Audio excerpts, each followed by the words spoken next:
All right, you guys. Hopefully, you guys saw the earlier part of the video, but what I wanted to do was just talk about Chicago and Rahm Emanuel stepping down. I did a few bits and pieces throughout the day, but I want to really hone in on something to let people know from an electoral standpoint. February is the primary or the just the election period. We don't do primaries with this is nonpartisan. But February 25th, I believe, is the election 2019. Whoever don't get to 50% plus one would be in the runoff. So it doesn't really matter how many people run right now. If people really feel legitimately like they have a constituency and that those people support them, you should run if you really feel like you can do that. What I will say is don't get so caught up in running that you lose sight of the bigger picture, which is who's going to help us lead the city into a more balanced prosperity. Now, what that means is if you're going to run and you bring your 1,000 people with you and 20 other people bring their 1,000 people, whoever are the two biggest vote getters are going to be in a runoff in April, and hopefully the 19 other people will bring their people to that table when they do not win. That's the key. So right now, because it's nonpartisan, it doesn't matter how many people run. The key is will you consolidate when it's time for the runoff elections. That's important. So I just wanted to get that out there so people can kind of understand that process a little bit better. But let's say this about Rahm Emanuel. The fact is, under Rahm Emanuel, he has and continue to have a Rolodex out of this world where he literally is one of the most connected people in the world, meaning he can dial in resources from all over the place. Despite having all that power, being connected with President Obama, he could not deal with the number one issue in Chicago, which is the killing, the violence.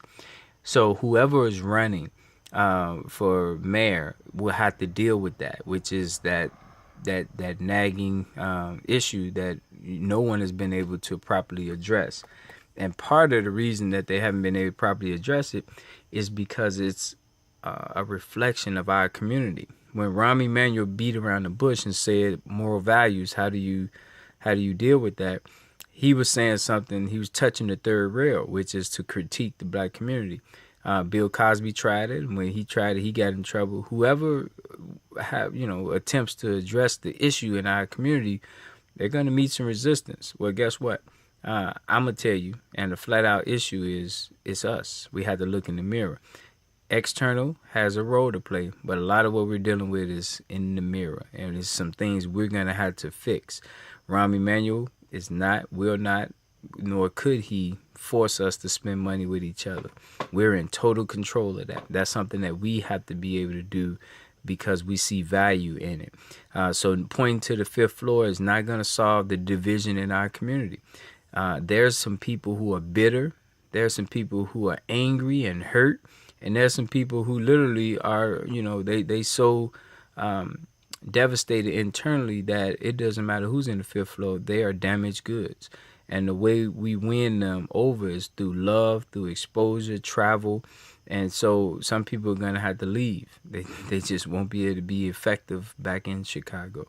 So I say all that so that ultimately we don't set ourselves up thinking that whoever the new mayor is going to fix Chicago black community, because it is up to us. It is not up to the fifth floor to do that. The other piece is my brother and Gary wrote about it. He said people were talking about why Gary's in the shape he's in, and that they looked at City Hall while I was in the shape he's in. Again, he highlighted something I'm speaking about now. If you don't have business-minded people who also have access to capital, government role isn't to prop up every single thing. Government's role is to remove barriers and make sure that things are balanced. Not that they give the advantage to one side or the other. That's the problem in our politics.